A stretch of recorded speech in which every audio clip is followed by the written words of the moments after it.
Yes, hello everybody and welcome to WrestleLine. I'm your host John Scott, joined as always by my co-host Matt Essex, and this week we are talking all things the WWE so-called Shake Up, that's how they presented it, or what it's called now instead of the whole draft. It's now apparently a Shake Up. It's new wording, new WWE slang, I guess.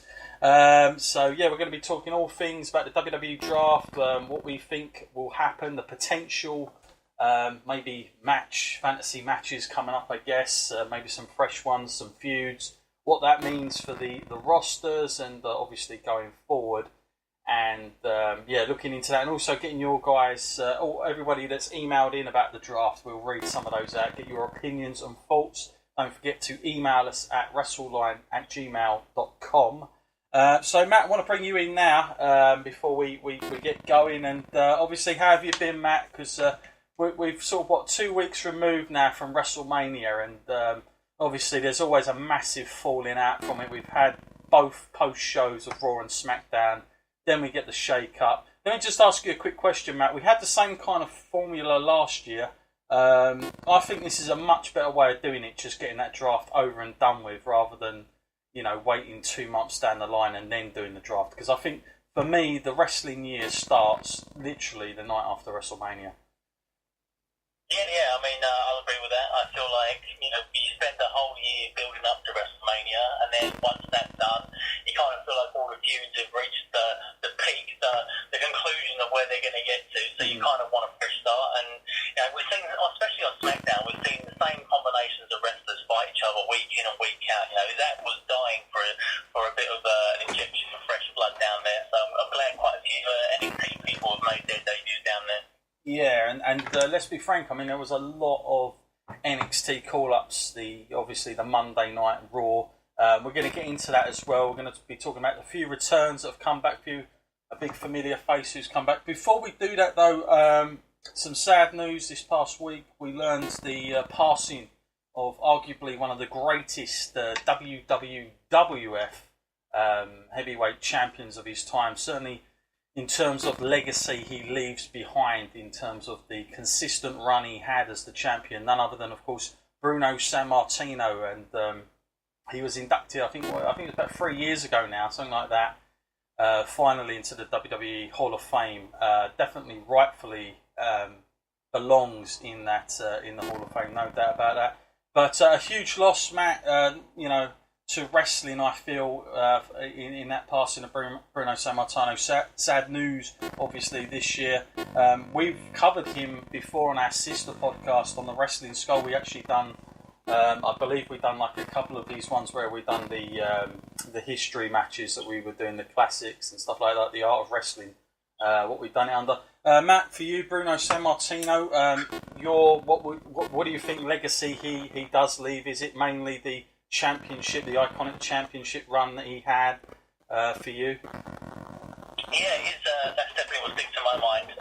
Although when people think back on champions, straight away, like people like Hogan spring to mind.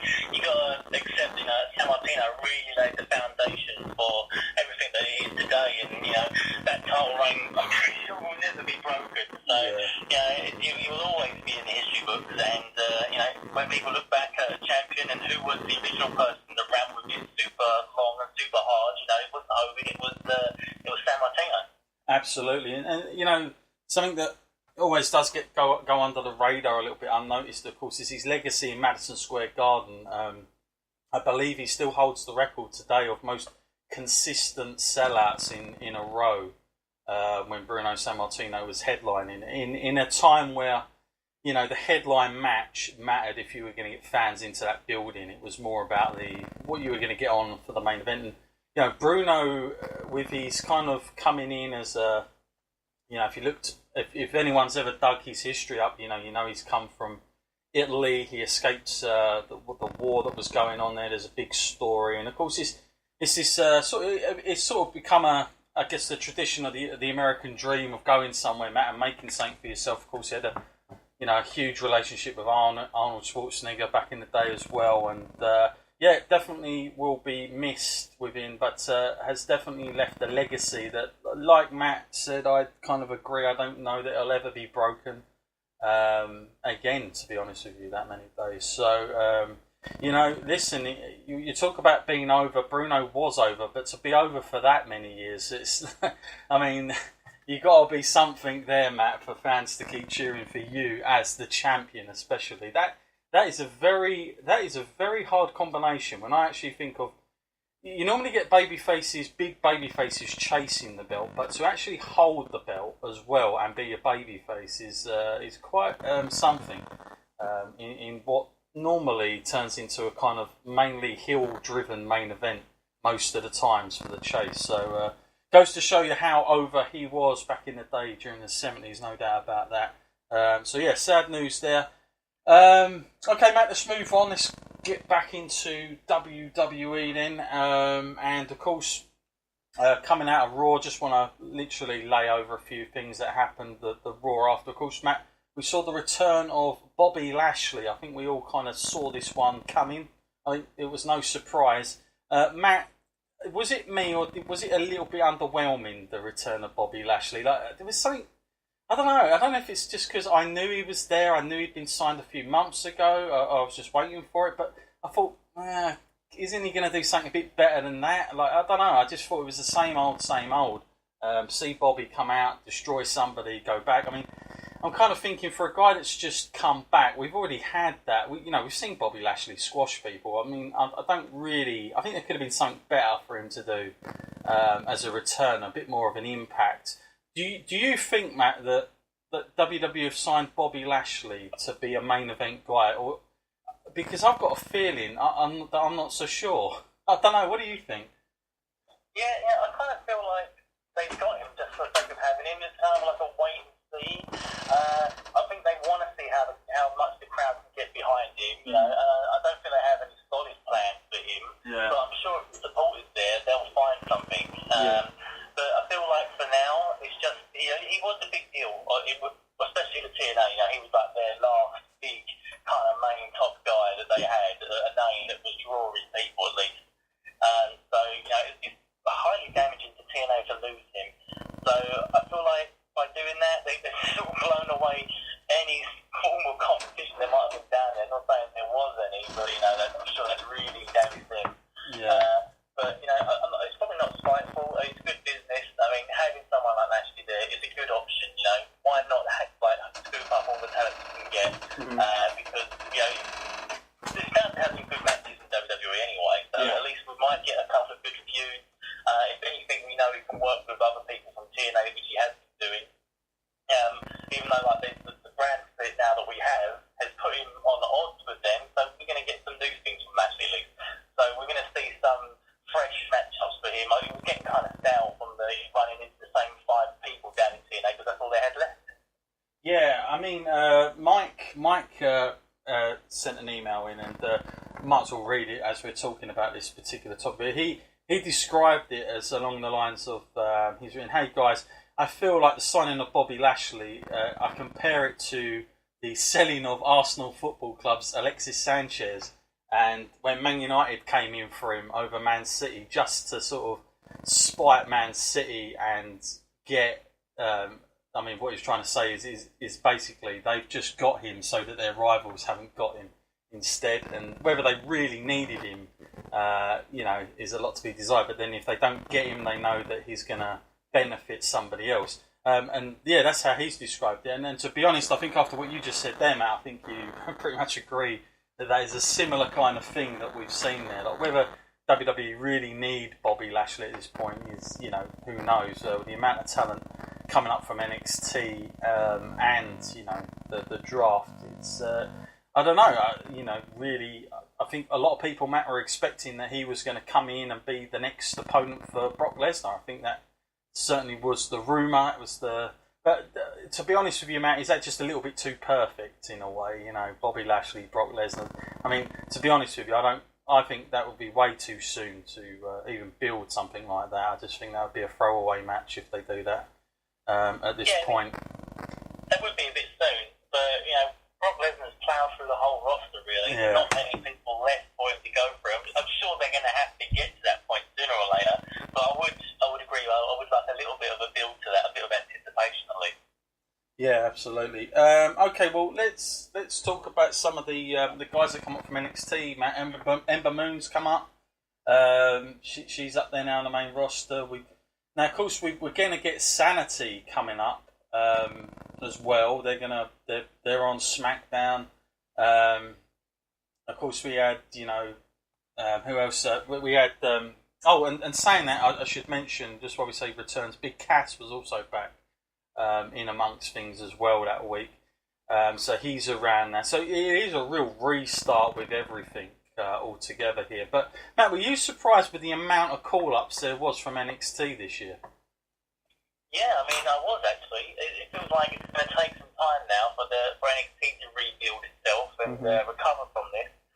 The women's division is especially stripped now because we've got Shayna Baszler as the champ, and we've got Kairi Sane, and then beyond that, I'm kind of speculating, thinking, well, where do we go after that sort of title feud is done? Yeah. So it does create problems in that sense. But on the other hand, I'm quite pleased in some senses. Like now we've got Andrade Almas. Of course, yeah. His debut, that's where he's about to make his debut on SmackDown. I think that's a good thing for him, especially if they use him correctly. Because at his time in NXT, I was surprised he dropped the title because it just feels like he's reached that level now where he's like red hot and like everything that he was doing was working. Every match that he was producing was like coming out with like a quality of gold. Yeah, no, absolutely. I mean, that's the thing. I think we've always said, do they run them into the ground in NXT by the time they get to WWE? Is it a foregone conclusion by the time they get up there, and do people stop caring? Now, of course, Big Cass is back, Matt. What do you make of the way they're dealing with him? And of course, he's still playing the role he kind of had last time. And also, of course, Matt, somebody else that come back as well that I just want to briefly talk about is, of course, Drew McIntyre, who certainly looks pumped, doesn't he, Matt, to say the least. Lots of people have been talking about a three-man band reunion. What do you reckon to that, Matt? That's funny, actually, because I was talking to our friend about that the other day, and I was like, well, they're all on the same show. I wouldn't be surprised if they have a little kind of segment where Heath Slater does say something along those lines and just ends up getting totally destroyed by the two of them. Yeah, I could see something like that backstage where he's just like, he looks at them like as if he kind of just about recognises them because of their body transformations in the middle of them, and then kind of does one in the middle and just runs off or something, like what happened to this? Crazy to think how things can change, but certainly shows you to go away and come back again. Certainly has worked. Lots of people talking about Drew McIntyre, saying that he could be one of the big players again. That Vince McMahon, certainly would have an eye for him. He had an eye for him last time. Certainly will do now, won't he, Matt? Yeah, definitely. Interesting. The thing is with me, though, the only thing I'm a little bit worried about with Drew McIntyre is I think he kind of, he does get over with the fans. And I'm wondering, Matt, if they've cast people in the wrong positions, especially like Bobby Roode, who I think should be a heel, totally. Maybe in a time where baby faces are really hard to come by, I just think Drew McIntyre would have done all right there, but they do seem that they're going to go one way with him at the moment, which is of course going to be interesting. Now, of course, let's go into the drafts here, Matt. For you, what was the big surprise? What was the big one for you this time round? Because a lot of people said there weren't anything spectacular, but they certainly did sort of throw a few people off with some of the decisions. More or less, I think, saying that they were surprised the likes of Daniel Bryan and AJ Styles were still staying on SmackDown, and actually not leaving because, in essence, you've got two workhorses, baby faces, on the same show.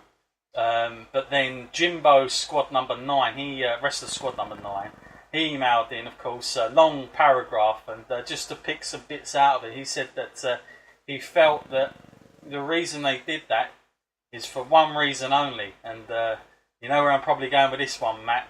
Roman Reigns. He says that there's no way they'd want AJ or Daniel Bryan on the same show as